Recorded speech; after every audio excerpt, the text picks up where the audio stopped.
जय हिंद, नमस्कार। स्वागत है आपके अपने यूट्यूब चैनल स्टैंड बीपीएससी में। मैं आपका दोस्त भाई स्टैंड बीपीएससी वाला फिर से एक बार आ चुका हूं आप लोगों के लिए एक नया अपडेट लेकर। और ये वीडियो बहुत इंपॉर्टेंट है, आप लोग सभी लोग देखिएगा, क्योंकि बहुत लोगों के दिमाग में जो नेगेटिविटी फैला है उसे आपको जानना पड़ेगा। देखिए, जो लोग नए वैकेंसी का इंतज़ार कर रहे हैं, ठीक है, कि वैकेंसी आएगा, इसको छोड़ ही देते हैं चूँकि ये मामला फंस चुका है। कुछ लोगों का ये प्रश्न है, इसको छोड़ देते हैं। देखिए, जब नया वैकेंसी आएगा उसमें क्या करेंगे आप? फॉर्म भरेंगे, ठीक, फिर कोचिंग पकड़ेंगे, तैयारी करेंगे, आपको रोज़ 5 से 6 घंटे पढ़ना पड़ेगा। और फिर बहुत सारे ऐसे ज़रूरत नहीं है कि जो आपने फॉर्म भरा है, जिस चीज़ का तैयारी कर रहे हो, 100% एग्ज़ाम निकल ही जाए, ठीक? ये ज़रूरी नहीं है। और उसके लिए जो नया वैकेंसी आएगा, आप कहीं ना कहीं कोचिंग पकड़ेंगे, समय देंगे, किताब खरीदेंगे, तो क्या वो सब तो फ्री में होगा नहीं? कम से कम 4 या 5 हज़ार रुपया वो सब प्रक्रियाएं करने में नए वैकेंसी के लिए आपके खर्च हो जाएंगे, एग्ज़ाम देने भी जाएंगे। लेकिन ये जो अभी आपने जो एग्ज़ाम दिया है, ये पास कर गए हैं, ये तो आपके मुंह पर है, ठीक है, मुंह पर है, इसमें कुछ करने की ज़रूरत नहीं है। बस एक छोटा सा प्रयास करना है। क्या करना है? क्योंकि आपको ना तो इसमें तैयारी करना है, ना भी कुछ नहीं करना है। बस आपको इसमें मदद करना है, क्योंकि आप निकल चुके हैं इसमें, एग्ज़ाम आपने दिया, पास किया, डॉक्यूमेंट वेरिफिकेशन किया, जब कगार आया नियुक्ति पत्र का तो वहाँ पर फंसा दिया गया। तो जो आप नए वैकेंसी के लिए इंतज़ार कर रहे हैं, उसमें 4 से 5 हज़ार रुपये आप खर्च करेंगे।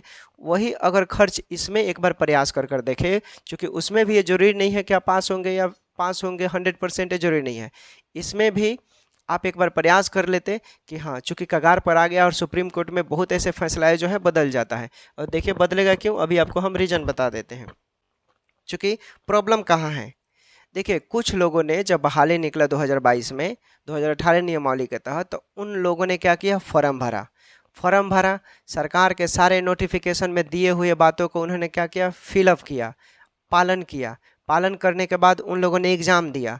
एग्ज़ाम में देखा कि अब हम लोग पास नहीं कर पाएंगे, एग्ज़ाम का जो प्रश्न है वो टफ है, हमसे नहीं निकल पाएगा।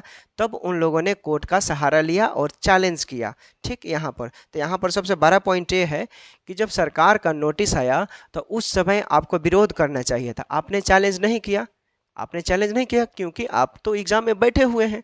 ये सबसे बड़ा मुद्दा है। सुप्रीम कोर्ट इसी के बदौलत आप लोग को आसानी से जीत दिलवा देगा। देख लीजिएगा, ये बहुत बड़ा मुद्दा है। जो लोग ये वो बोल रहे हैं, ये सब किसी को मालूम है, क्योंकि आपने सारे क्राइटेरिया को भी आपने भी फिलअप किया है। आपको तब माना जाता जब आप सरकार का जो नोटिफिकेशन आया था उसको आपने विरोध किया होता। अगर आपने उसका विरोध किया होता तो आप यहाँ पर आगे होते, लेकिन आप यहाँ पर फंस चुके हैं, क्योंकि आपने सारे क्राइटेरिया को पूरा करते हुए एग्जाम में बैठा। जब आपको लगा कि आप पास नहीं होंगे तब आपने चैलेंज किया है, ठीक। और एक और चीज़, चूँकि बोल रहे हैं लोग क्या काउंसलिंग हो जाएगा, काउंसलिंग क्या होगा क्या नहीं, मतलब इस पर बहुत सारे लोगों का डिबेट है, बहुत सारे प्रश्न आ रहे हैं। देखिए, काउंसलिंग इतना जल्दी नहीं होगा, और होगा भी तो जवाब देना पड़ेगा सरकार को। कैसे जवाब देना पड़ेगा, समझ लीजिए।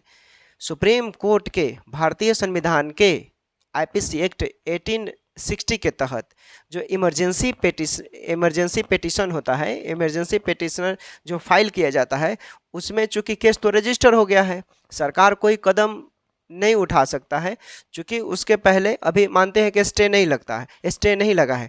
लेकिन इमरजेंसी पेटिशन के तहत सरकार कोई भी कदम उठाती है या बीटीएससी कोई भी नोटिस निकालता है, तो यहाँ पर चूंकि बिहार सरकार के अगेंस्ट में हुआ है, तो बिहार सरकार को यहाँ कटघरे में उससे भी पहले, जब बुलाने से पहले ही उसको आना पड़ेगा इमरजेंसी पेटिशन के तहत, और उसे जवाब देना पड़ेगा। और जब जवाब देगा तो सिंगल बेंच के तहत ही, अभी इस प्रक्रियाओं के लिए सिंगल बेंच के तहत ही आसानी से जब आएगा, तो जब वो नोटिफिकेशन निकालेगा तुरंत ही स्टे लग जाएगा।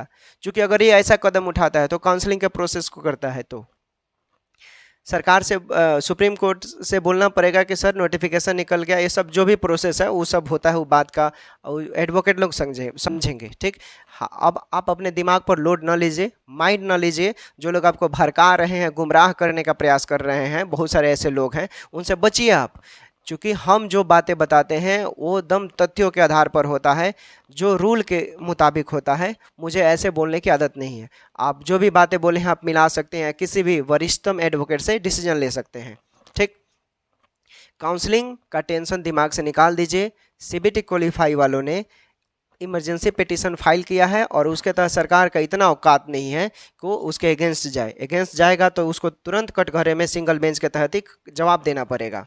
ठीक, ये आप माइंड से निकाल दीजिए। हम जो बातें बता रहे हैं वो हकीकत है, समझिए बातों को। लोग ये करेंगे, काउंसलिंग हो जाएगा, इतने दिन में ये होगा, डराएंगे, आपको मेंटली डिस्टर्ब करेंगे, ऐसा कुछ नहीं है।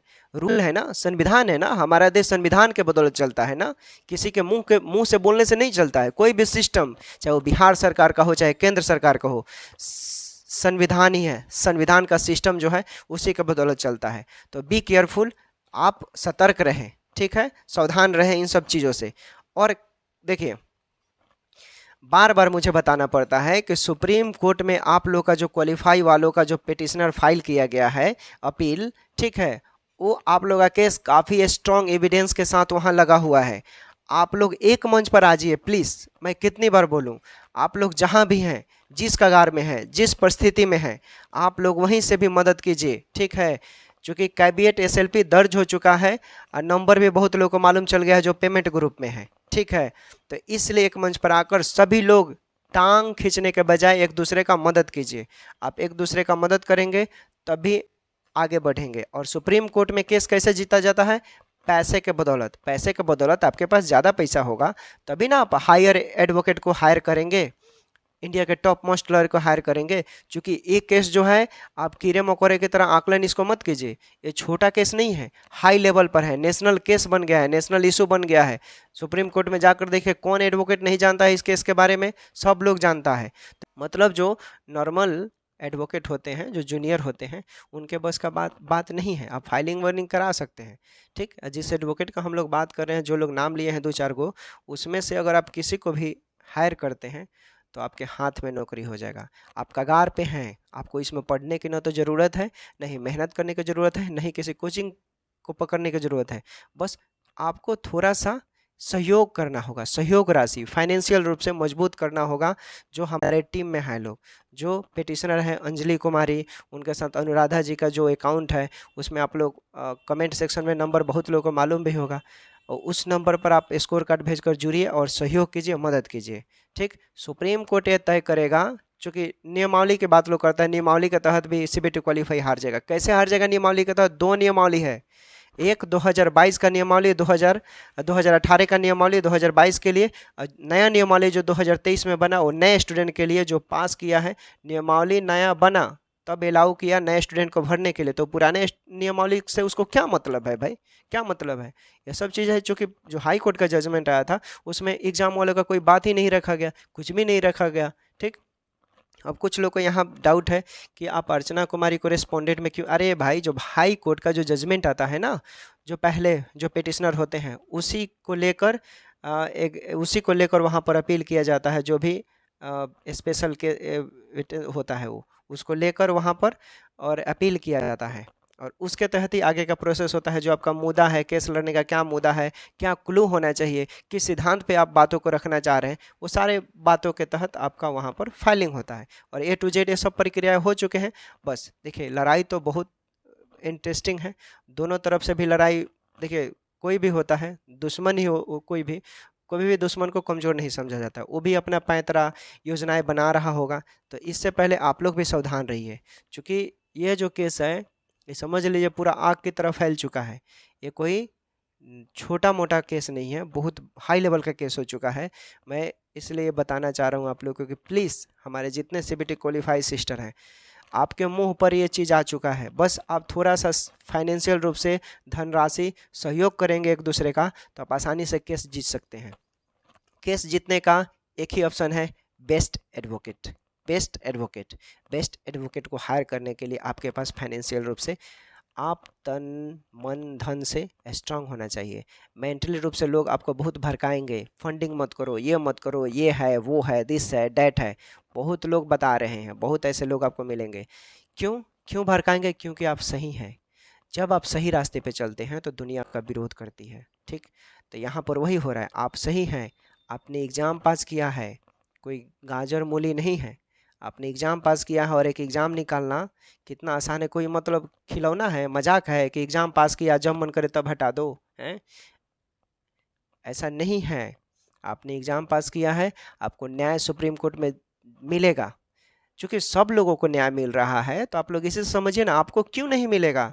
अग्निवीर योजना, बीपीएससी टीचर, बहुत ऐसे जो केसेस हैं इसके पहले भी मध्य प्रदेश का केसेस देखिए, एक लॉ स्टूडेंट ने मिलकर 56 कॉलेज फर्जीवारों को एकदम धुआं कर दिया है। अरे तो काहे नहीं मिलेगा। मध्य प्रदेश में भी राज्य सरकार को आदेश दिया ना सुप्रीम कोर्ट ने कि बीच में भी संशोधन करने का प्रावधान है। संशोधन प्रणाली का स्टेजेस क्या होना चाहिए, ये तो सुप्रीम कोर्ट तय करेगा। ठीक, तो इन सब चीज़ों को बचिए गाइज। नया वैकेंसी का इंतजार न कीजिए, अभी आपके मुंह पर जो है उसमें लगिए। नया वैकेंसी को तैयार करने में, समय देने में आपको खर्चे भी लगेंगे, वही खर्चे आप इसमें लगाते हैं तो आप आसानी से हायर एडवोकेट को दर्ज कर सकते हैं, आसानी से केस को जीत सकते हैं। चूँकि एकमात्र उपाय है, चूँकि आपके पास कोई ऑप्शन नहीं है। आपके मिस्टेक के वजह से, एलपीए के वजह से, कुछ लोग के वजह से केस गंवा बैठे, लेकिन अब दोबारा गलती, जो पहले क्या हुआ क्या नहीं छोड़िए। मेरे बारे में ही लोग क्या क्या बोल रहे होंगे, हम तो अपनी आंखों पर पट्टी लगा लिए हैं, कान में रुई लगा लिए हैं। हमारा काम क्या है, केस को जीतना। हमको और किसी से कोई मतलब नहीं है। हमारे बारे में लोग क्या बोल रहे हैं क्या नहीं छोड़िए। हमको बोला लोग ने, हमारे बहुत सीनियर सीबीटी क्वालिफाई है, उनके पिताजी, भैया जी, सब लोगों ने कॉल कर बोला कि सर आप किसी को कुछ मत बोलिएगा, बस सुनिएगा। वही हम कर रहे हैं, क्योंकि हमको केस जीतना है ना। बोलने वालों को, लोगों को बोलने दीजिए, ठीक ना।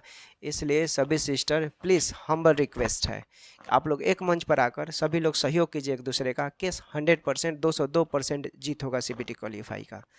ठीक, इसी विश्वास के साथ आप लोग आगे बढ़िए और मदद कीजिए, टांग मत खींचिए किसी का। टेक केयर, बाय बाय, अपना ख्याल रखिए। आपका भाई मौजूद है, जो भी एक्टिविटी होगा आपके साथ खड़ा है।